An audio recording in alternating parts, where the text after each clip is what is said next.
Hello, welcome to 24 tricks విద్యాలయం. ఈరోజు ఈ వీడియోలో జాతీయ భద్రతా మండలి నేషనల్ సెక్యూరిటీ కౌన్సిల్ గురించి తెలుసుకున్నాం. అదేవిధంగా రాజ్యాంగేతర చట్టేతర సంస్థలు ఏవి మరియు వాటిని ట్రిక్ రూపంలో చాలా అంటే చాలా ఈజీగా చాలా సింపుల్గా ఏ విధంగా గుర్తుంచుకోవాలి కోడ్ రూపంలో అనేది మొత్తం రాజ్యాంగేతర సంస్థలు, చట్టేతర సంస్థలు, జాతీయ భద్రతా మండలి గురించి తెలుసుకున్నాం. అయితే చూస్తున్న ప్రతి ఒక్కరు కూడా ఈ వీడియోకు లైక్ చేయండి. ఇక టాపిక్లోకి వచ్చేసి జాతీయ భద్రతా మండలి ఇది రాజ్యాంగేతర చట్టేతర సంస్థ. అంటే ఇది రాజ్యాంగబద్ధ సంస్థ కాదు మరియు చట్టబద్ధ సంస్థ కాదు. జాతీయ భద్రతా మండలి అనేది రాజ్యాంగబద్ధ సంస్థ కాదు మరియు చట్టబద్ధ సంస్థ కాదు. ఇది కార్యనిర్వాహక శాఖ ఆదేశం ద్వారా వీటిని అంటే రాజ్యాంగేతర చట్టేతర సంస్థలను ఏర్పాటు చేస్తారు. కేంద్ర కార్యనిర్వాహక శాఖ అంటే ఏమిటంటే రాష్ట్రపతి, మంత్రిమండలి, ప్రధానమంత్రితో కలిపి కార్యనిర్వాహక శాఖ అంటారు. రాష్ట్రపతి, మంత్రిమండలిలో ప్రధానమంత్రి కూడా ఉంటారు కాబట్టి వీరిని కలిపి కార్యనిర్వాహక శాఖ అంటారు. కేంద్రంలో శాసన నిర్మాణ శాఖ బాధ్యత ఎవరిది? శాసన నిర్మాణ శాఖ అంటే ఏమిటి? లోక్సభ, రాజ్యసభ మరియు రాష్ట్రపతి వీరిని కేంద్రంలో శాసన నిర్మాణ బాధ్యత వీరికి ఉంటుంది. వీరి ముగ్గురిని కలిపి లోక్సభ, రాజ్యసభ, రాష్ట్రపతిని కలిపి పార్లమెంట్ అంటారు. జాతీయ భద్రతా మండలిని 1998లో ఏర్పాటు చేశారు. ఈ మండలికి ప్రధానమంత్రి అధ్యక్షుడిగా ఉంటారు. ఈ మండలిలో సభ్యులు వచ్చేసి రక్షణ, విదేశీ వ్యవహారాల, హోంశాఖ, ఆర్థిక మంత్రులు, నీతి ఆయోగ్ డిప్యూటీ చైర్మన్. నీతి ఆయోగ్ చైర్మన్ వచ్చేసి ప్రధానమంత్రి, డిప్యూటీ చైర్మన్ వేరే వాళ్ళు ఉంటారు, సభ్యులుగా ఉంటారు. అలాగే ప్రభుత్వం నియమించిన ఇతర సభ్యులు కూడా ఉంటారు. ఒక సీనియర్ ప్రభుత్వ అధికారిని సలహాదారుగా నియమిస్తారు. జాతీయ భద్రతా మండలి విధులు వచ్చేసి జాతీయ భద్రతకు సంబంధించిన అంశాలను సమీక్షిస్తారు.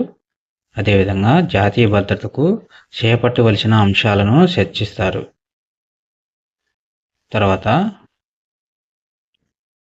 వ్యవస్థాపరమైన లోపాలను సరిచేసేందుకు సూచనలు చేస్తారు. నెక్స్ట్ పాయింట్, వివిధ రక్షణల విభాగాల మధ్య సమన్వయాన్ని సాధించేందుకు సూచనలు చేస్తారు ఈ మండలిలోని సభ్యులు. తర్వాత ముఖ్యమైన రాజ్యాంగేతర చట్టేతర సంస్థలు ఏవి మరియు వాటిని ఏ విధంగా గుర్తుంచుకోవాలి అనేది చూద్దాం. నీతి ఆయోగ్ ప్రణాళిక సంఘం స్థానంలో నీతి ఆయోగ్ని ఏర్పాటు చేశారు. ప్రస్తుతం ఇంతకుముందు ప్రణాళిక సంఘం ఉండేది, దాని ప్లేస్లో నీతి ఆయోగ్ని ఏర్పాటు చేయడం జరిగింది.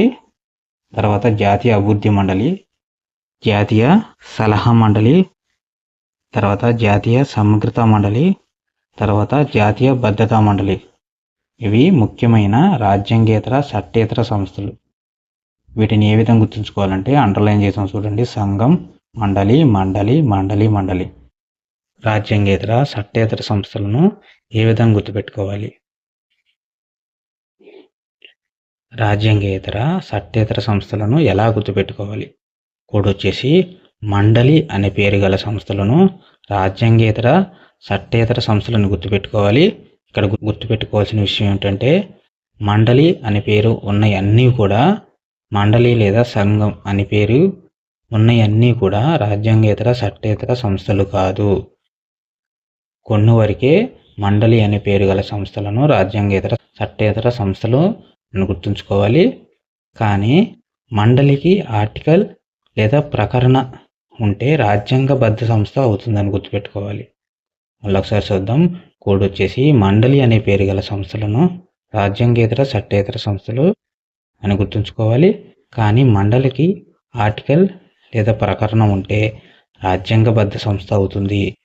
ఈ కోడ్తో గుర్తుపెట్టుకుంటే చాలా ఈజీగా మనం రాజ్యాంగేతర చట్టేతర సంస్థలను గుర్తించవచ్చును. ఇక్కడ గుర్తుంచుకోవాల్సిన విషయం ఏంటంటే కేంద్ర ఎన్నికల సంఘం, రాష్ట్ర ఎన్నికల సంఘం, కేంద్ర ఆర్థిక సంఘం, రాష్ట్ర ఆర్థిక సంఘం ఇవి రాజ్యాంగబద్ధ సంస్థలు అని గుర్తుపెట్టుకోవాలి. వీటికి ఆర్టికల్స్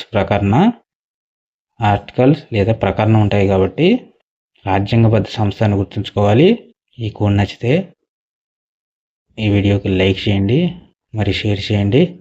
మరిన్ని polity, history, Telangana history, Indian history, AP history, Telangana movement, speed maths సంబంధించిన ట్రిక్స్ అండ్ కోడ్స్ కోసం మా ఛానల్ ప్లేలిస్ట్లు చూడండి.